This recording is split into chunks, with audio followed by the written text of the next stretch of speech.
Tiny World. রাখাল আর বাঘ। এক গ্রামে ছিল এক রাখাল ছেলে, নাম ছিল রামু। সে প্রতিদিন তার ছাগলগুলো নিয়ে যেত গ্রামের পাশে একটা সুন্দর জঙ্গলে। সেখানে পাখির ডাক, বাতাসের হাওয়া আর ছাগলের শব্দে পুরো পরিবেশটা ছিল দারুণ শান্ত। কিন্তু রামু ছিল একটু দুষ্টু। একদিন সে ভাবলো আজ একটু মজা করি।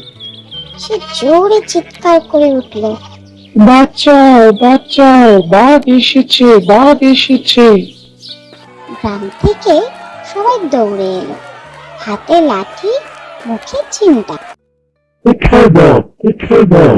সবাই জিজ্ঞেস করলো, কিন্তু কোথাও বাঘ নেই। রামু হেসে বলল, আমি তো মজা করছিলাম। গ্রামবাসীরা খুব রেগে গেল, বলল, মিথ্যে বলো কেন রে? এটা ভালো না। রামু হাসতে হাসতে বলল, আরো একদিন মজা করব। কয়েকদিন পর আবার সেই চিৎকার। বাঘ এসেছে, বাঘ এসেছে, এবার সত্যি বাঘ এসেছে। সবাই আবার ছুটে এলো, কিন্তু এবারও কিছুই ছিল না। রামু আবার হাসলো। আবার মজা করলাম। এবার গ্রামের লোকেরা বলল, আর নয়, এবার যদি আবার ডাকে কেউ যাবে না। দিন যায়, একদিন সত্যি এক বিশাল বাঘ জঙ্গলে এলো। রামু ভয়ে চিৎকার করতে লাগলো, বাঁচাও বাঁচাও, সত্যি বলছি, এবার সত্যি বাঘ এসেছে। কিন্তু কেউ এলো না। বাঘ ছাগলগুলো খেয়ে ফেললো। রামু কাঁদতে কাঁদতে গাছে উঠে কোনো ক্রমে বাঁচলো।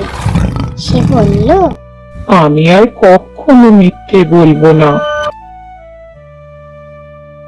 নীতি কথা, যে বারবার মিথ্যে বলে তার সত্য কথাও কেউ বিশ্বাস করে না।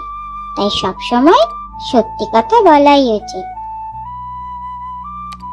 হ্যালো বন্ধুরা, ভিডিওটি ভালো লাগলে সবাই লাইক ও শেয়ার করো, আর আমাদের চ্যানেলটিকে সাবস্ক্রাইব করতে ভুলো না কিন্তু। নতুন নতুন মজার ভিডিও দেখতে সবাই আমাদের সাথে থেকো। টাটা।